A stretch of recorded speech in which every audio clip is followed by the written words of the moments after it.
match today. We are going to be switching sides real quick over to them as they get into a Durmstrang.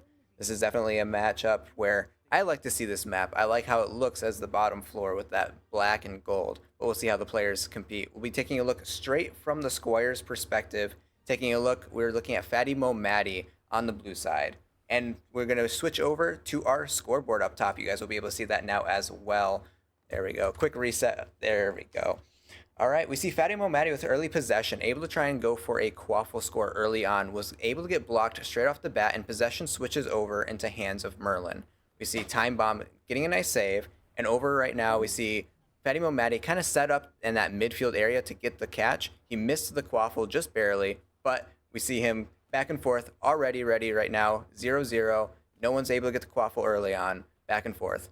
A nice close intercept there, but Quick Solstice was able to get a quick evade there. Gertnet takes possession.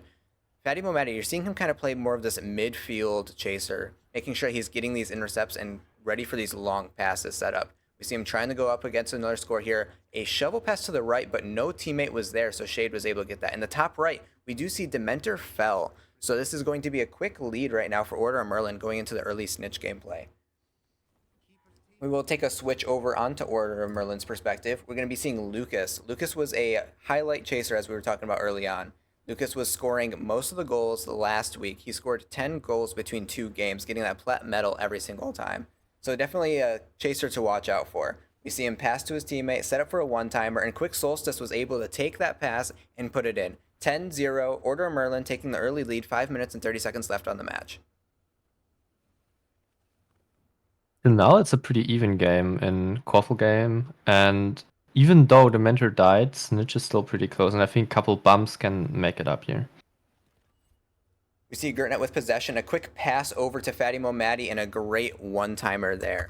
Well played from their team play as we see this pass play and a one-timer setup. Those one-timers can be deadly, and that's where you definitely want chasers allocated to make sure that those one-timers get stopped, and beaters kind of having an eye out there to kind of stop those as well. Taking a look, we're back at Fatty Momadi's perspective, kind of playing more defensive. He went deep in to try and defend the goals right there.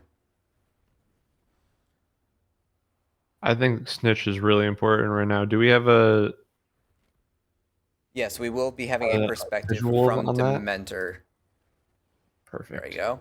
His stream is lagging a little bit, but we will see here as soon as it gets a little bit closer. We'll be switching back to his perspective. We're looking right now at Lucas's perspective on the Quaffle gameplay. There we go. It goes into Shade. Nice save there. Going over the Dementor, it's a little choppy from his perspective, but we can get the broader picture here. I'll see if we have a perspective. We do from Argonauts as well. So kind of taking a look, we see the Snitch getting close from both sides. Taking a look from Argonauts, it's a little bit smoother, so his viewing will be a little bit better here. Taking a look, it's getting close at 100%. Another bump or a tackle from either side could definitely make sure that this closes it. We see both teams getting close. Argonauts currently slightly behind Dementor. Dementor is getting close to that 100% and going into enemy territory for Argonauts. 100% goes for Dementor right now, and Dementor gets the first catch. I think there's 2 missed bumps here. Just let him fall back and just allow the mentor to have very, very close contact to the Snitch and just allow the catch here. Very well played. We do see Argonauts gets the first find going into the second snitch, so he gets that 5%, getting a little bit of extra little lead right off there from the start. Switching back over to Quaffle gameplay, we'll be taking a look at Fatty Mo Matty. While we take a little bit look at the Chaser gameplay, how do you feel about that snitch, Jay Mahler? I think Hoopla is the low-key goat on that Snitch. I mean, our Dementor died like early on, and then I saw Argo just lose meter over and over again, and that's because of the beater. So good job to Hoopla. Very well said. We see right now a little bit of pass play between Harry kind of sending it, but then intercepts are coming left and right. We're seeing a lot from Order of Merlin being able to steal the Quaffle, and they're doing a good job on that. All right, we see currently Gertnet in possession of the Quaffle. Early on, he has kind of a one-on-one against Shade there and does a good job sending it straight to the top hoop. This is 50-10, 40-point lead. Knockout Squires, 2 minutes and 30 seconds into the match. And this is a faster Snitch as well. We already see like almost 50% on both sides. Neither have died, but now we're seeing Fatty Wamati going up the field with a pass. passing to Gertnet, maybe with the one-timer.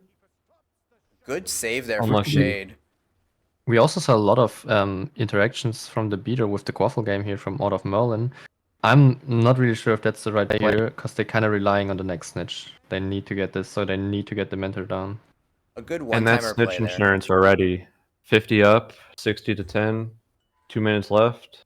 We'll take a look at the They secret gameplay from absolutely Argonauts. need this snitch for Argo.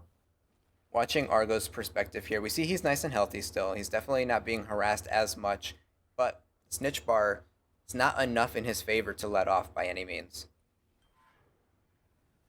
And there we go. In the background, we see Gertnet, another score from the Knockout Squires, 70 to 10, 60-point difference with only a minute 30 left into this match.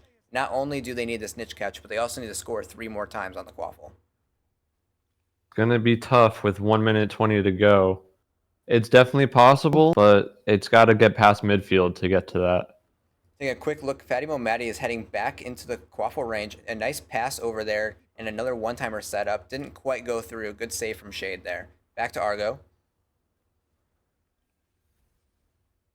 Entering enemy territory, evading the keeper. He's getting close to that 100%. A small lead over Dementor right now. Gurnet in the background getting another goal, Huge 80 bump. to 10. Huge bump as well from Dementor. This is really anyone's catch right now going into this. A bad turn Dementor there. has it.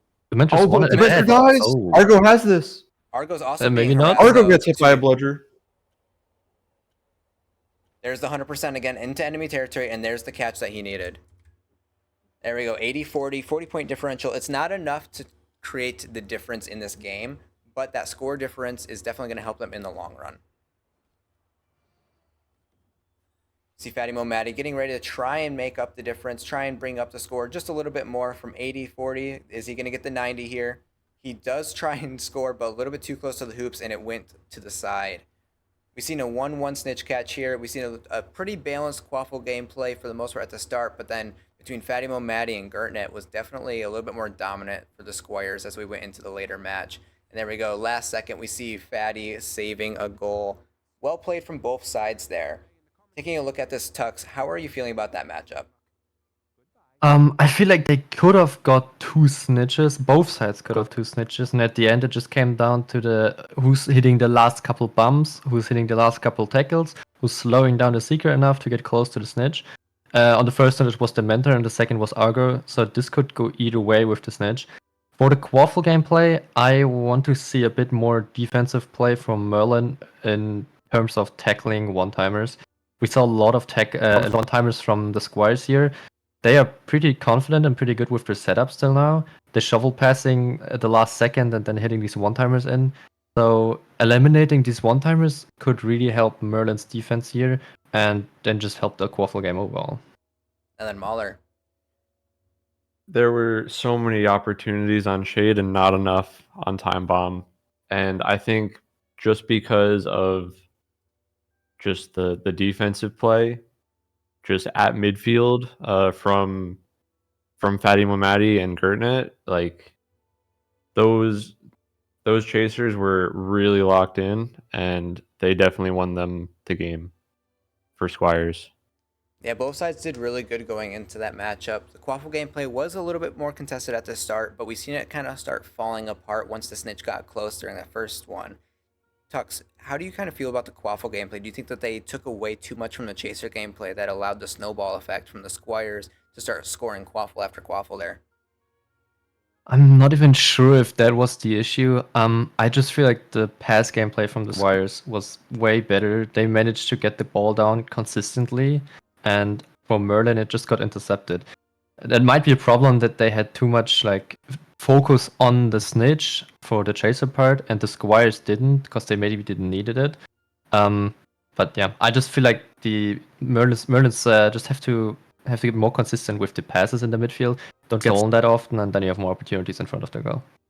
We did see a lot of passes come through and a lot of one-timer goals. So maybe for Merlin for next game, they're gonna play the intercept game rather than like the one tackle game, because I think that's the most important part of Chaser right now. And as Yeah, we've seen, especially with the one-timers, maybe you just need someone back and just tackle all of these one-timers. Like we saw there, if you have their defensive chaser, just going for the one-timer tackle, the ball is loose every time. there we go. Yeah, we've seen that those one-timers, the pass play between Fatimo Matty and Gertnet was definitely scoring most of the times, pretty even between the two of them getting those scores, but just the deadly combination of those two being up front. It also kind of makes you think a little bit. We've seen also it's Harry was on Chaser, I believe, right? Trying to remember the other Chaser. We've seen Gertnet, Fatimo Matty, and then it's Harry. And as far as it's Harry, I think he was playing a little bit more of a defensive because we didn't see him as much scoring. We didn't see him in front of the goals. We didn't see the pass play kind of setting up one timers. So that defensive chaser there is definitely something that we see in a lot of teams having, and it makes a difference when we notice that gameplay from that defensive chaser being able to create a little bit of a shift in both the seeker and quaffle gameplay. Although I have to say, Fatimo Matty had a pretty good rotation in there. I saw him scoring much, like with Gertnet together. But I also saw him saving some goals with one-timers and tackles right in front of the goal. So he was like everywhere across the field, and I like to see that from Chasers. Well, that was game one. This is a best of three situation, so you guys are going to be seeing a match two coming here shortly. We are going to run a quick ad break so that way ads don't go in the middle of the match, and you guys will be able to see the next match the moment they are in it. Make sure to get your snacks and get ready for the next match.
right, everybody, we are going to go ahead and get into this next match over in Ilvermorny. It's going to be match 2 of this best of 3 between the Squires and Order of Merlin. We're going to be hopping straight into this. We'll be taking a look at Fatimo Maddie's perspective once again on the Chaser gameplay from the Squires. There we go. And we'll get the scoreboard on the moment that the timer goes down. 3, 2, and 1. There we go. And the reset of the scores. There we go. All right, we see Fatimo Maddie take first possession of the quaffle, not because he was able to get it on kickoff, but since it went back, he anticipated it going back, was able to take it, passed it to keeper, and now has good positioning going into this. A pass to It's Harry. We see him now in the front line. We didn't see him a whole lot going into this, but a rim on the hoop right there. Very nice shot there. Could have been a very early goal, 10 points, but the small rim right there was a little unfortunate. We see a little bit of pass play, and Fatimo Maddie's kind of heading straight back right now to try and stop those one-timers. We've seen Lucas right there, ready to do a one-timer setup, but wasn't quite there in position. We'll take a switch over the Order of Merlin real quick, taking a look at Argonauts, taking a look at the snitch gameplay. From his perspective, it's pretty close. He was able to find it to get the first 5%. So we do see a little bit more meter on his end, but it is pretty close, and obviously with it being this early on, it's too close to call. Both are doing healthy, though, over on the Seeker gameplay. No deaths early on yet. Going back from Fatimo Maddie, we see Harry taking a possession right there. Time Bomb was able to get a save. Fatimo Maddie heading downfield. Gertnet with the early possession. Kind of a one-on-one right now going against Shade. See Gertnet, a dodge to the left, and Shade was able to anticipate it, able to get the quick save, and able to pass out. Lucas currently with possession of the quaffle. We definitely see a way more balanced quaffle game than last round. Both get opportunities this time, and Merlin finally gets the ball down the field and gets some shots and time bomb. So I like to see the changes from all of Merlin here. We're seeing a lot of pass play as well. Lucas sent it over and then got it right back. So that quick play there, although I think he wasted a little bit too much time in front of the net, where it allowed the Chasers to kind of set up more defensively and stop his shooting options. Pass back to Shade, goes straight back to Lucas in midfield. Lucas kind of dodged all of these Chasers waiting midfield for him. Doing a very good job. A quick pass and a setup for one-timer. Quick Solstice wasn't able to get the lock on, and it goes downfield. Gertnet currently in possession. Switching over to the Squires. We're going to be taking a look at from Fatty's perspective. Playing a little bit more defensively, going after the Seeker. We see Gertnet in the background bringing the first goal for the Squires, 10-0. And the Snitch is currently leading in favor of Dementor on the Squires. It's a snitch game, but there's a hero kick, and does Dementor see it? Does Dementor know about it? I think he waited outside. Like he did.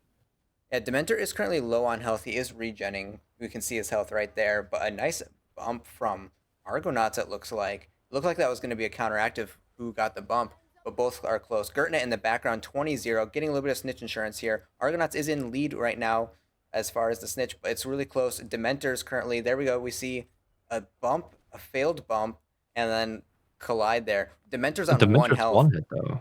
Dementor's one hit at 100%, but was able to get the catch. Well played right there from both Seekers, but Dementor got the last catch, even though he was down to 1 health.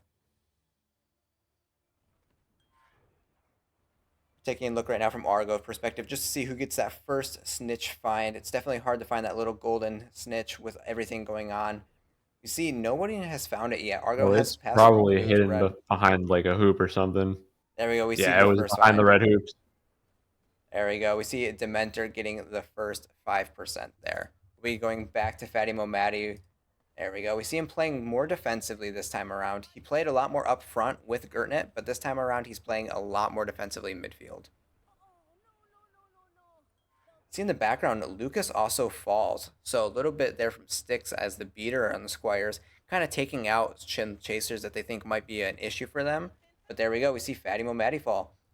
Going a look. As much as Fatimo Maddie needed the fall because he's been doing really good work, Slytherin needs to be focusing a little bit more on the Seeker. We've seen that first catch go to Dementor, and if you're in the position of Slytherin Bludger, you don't want him to get the second snitch. You guys are 50 points down. You need to be able to get the snitch and a couple quaffle goals. We see currently possession of the quaffle in Lucas's hands in the background. We'll take a switch back real quick to Fatimo Maddie as it passes to his keeper and back over to him. Gertnet taking the possession. Fatimo Maddie setting up on the left. Looks like he's getting ready for a one-timer setup. Decent opportunity here. Shade with a good But save. good save. Good 1-on-2 save. There we go. Taking a look back over at Lucas's perspective now. I have to say both keepers kind of showing off here. Time Bomb didn't let in a single goal this round, and even though they have pretty good setups, Shade is managing to save most of them still. There's another save from Shade. We've seen a little bit of defensive play there from Lucas trying to help Shade, but the onslaught right now from the knockout Squires on the Quaffle, so much pressure is coming from Gertnet. And there we go. We see another score go through. That's going to be 60-0 favor of the Squires. In the beginning, I felt like out of Merlin picked up a bit in the midfield game, but after the first snitches caught, they just lost control again of the Quaffle games. Basically the same as last round. Take a look. We see a little bit of pass play here, trying to get it from Fatty's point of view, but we see Harry now taking it downfield. Definitely, it's nice to see Harry a little bit more towards the hoops compared to what we see last game, and not quite a shovel pass like a locked on one, but we've seen Fatty Momati was set up and able to take the possession, just wasn't able to score on Shade. Shade's been doing a really good job saving these goals. Take a look. Lukey with the 1-on-1 though.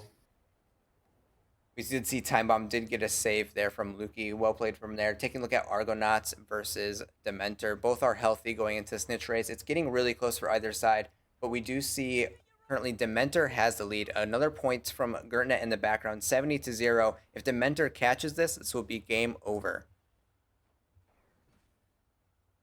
Miss bump into a bludger. Argo gets hit. Seeing But it get Dementor close. is definitely down on. Never mind. There we go. He gets a bump catch. And there we go. 100-0. That was pretty impressive. Definitely a more shutout game than what we've seen the first time around. Dementor with both catches this time versus going 1-1. How are you feeling about that, Tux? I feel like Time Bomb did a pretty good job back there. He had a lot of shots in the beginning. Sadly, we saw out of Merlin lost kind of the control of the Quaffle again after the first snitch word caught. Maybe they concentrated or focused too much on the Seeker like last round. I felt like they were more confident in the beginning. They had the opportunities, they just couldn't score. And maybe if the snitch is getting closer, that's the moment you want to face the Seeker and you want to get these punches on the mentor. We saw him one hit a lot of times, and then he just played alive and made it out. So I'm a bit surprised that it wasn't closer, but it was very, very well played by Squires. Yeah, and this is definitely a little bit more of a blowout game, that second game, but then also taking a look at their record, Squires are now 3-0. Mauler, taking a look at their performance, how do you think they're going with this 3-0 lead into the rest of the season? I don't know who they played before. Was it Quaffle House? Did they play? No. Well, let me just look real quick Yeah, we'll at take a the quick look. calendar here. Had it off the top of my head, then I lost it. All right, so Squires beat Griffins in round 1, and then they beat the Ragtag Trailblazers round 2, and now round 3 taking out Order of Merlin. I mean, those are solid teams already. I mean, Griffins are definitely a powerhouse. That was definitely in Griffin's favor from my predictions at least. Going into round 1, and then beating Ragtag as well. I thought that team was being like top 8 worthy. So Yeah. that's crazy that Squires are 3-0 right now. I mean, we're And gonna they're see just getting them. better. We're gonna see them next round against the Nifflers. That's gonna be a bit more exciting too. And after that, Vinice, and that's gonna be like the ultimate test for how good they really are. And yeah, I'm actually looking forward to that match. Yeah, that would be a good match. Of course, seeing the knockout teams face each other is always good because you know that they have a little bit of practice, they have a little bit of friendship there, and so it's a little bit more head on head as far as who is going to be taking those wins. They're having a little bit of rivalry between each other. That game, if you were looking at Merlin's point of view here, Jay Mahler, what needs to change going forward so that way you don't get in this sort of situation again? I mean, it's got to be just the defensive chasers. They weren't really intercepting that much, and I think being like so much passing plays happening between Squires. Like that's why Gertnet got so many goals because Fatty Momadi just passed it up to him and he was just free every time.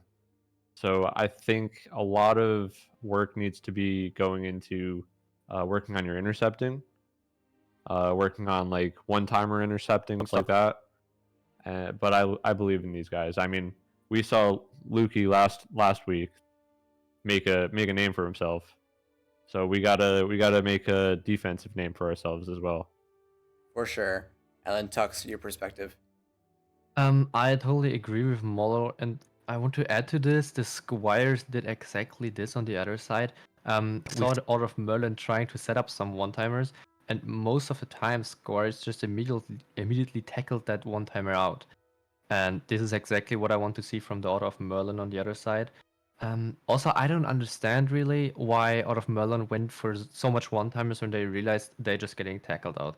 They have people like Luki who can solo cook, so just let him. Just don't go for something fancy if it's not working. Just go for the 1v1 and try that. And then also we have to work on the midfield a bit, getting the ball downfield. I felt like they were more confident in the first 3 minutes or first 2 minutes, so before the first snitch got caught, and after that everything fell apart. So they have to be consistent in what they're doing, even if they lose a snitch. Well, Let's talk about these keepers too. I mean, they showed up Oh yeah, today. But, In that but like second from match, both sides. from both only sides. 2 goals were let in 5 minutes. yeah. That's crazy. And we had a lot of one-timer setups, so they did a pretty good damn job. Like from both sides. I think Shade got more shots on his goal in total. That's why he got scored on. But nonetheless, he stopped a lot of goals, and Time Bomb didn't let a single goal in the second game. So that's where we played. Definitely shutout from both of those keepers, and I think Shade did really well with the amount of quaffle attempts on goal there, for sure, like you said. And just looking a little bit from the Seeker perspective, Argonauts was staying alive. I don't think I really seen Argonauts die, but he fell apart when it came down to the catches, only getting 1 out of the total of 4 attempts there. Dementor able to take 3, even though we did see Dementor fall a little bit. Taking a look at the Seeker gameplay, do you think a change of build or play style is in order here after losing that many snitches? Yes. To be honest, I saw too many missed bumps from Argonauts. He missed 2 bumps at the first snitch in the first game at the end, and this is what ultimately costed him the snitch. So either I would get like more consistent with these bumps, or maybe switch even to something like 5-5-0 or 6-4-0, just to get the meter in, and don't focus too much on bumps if you have like the chance of missing them and by deading the game. And Mahler, your perspective on that? I totally agree with Tux. I mean, we saw way too many missed bumps from Argo, and that just let Dementor get in the lead so many times, and that's why we saw the game go that way. So Yeah. I think if we really want to play that bump build, like you gotta hit your bumps.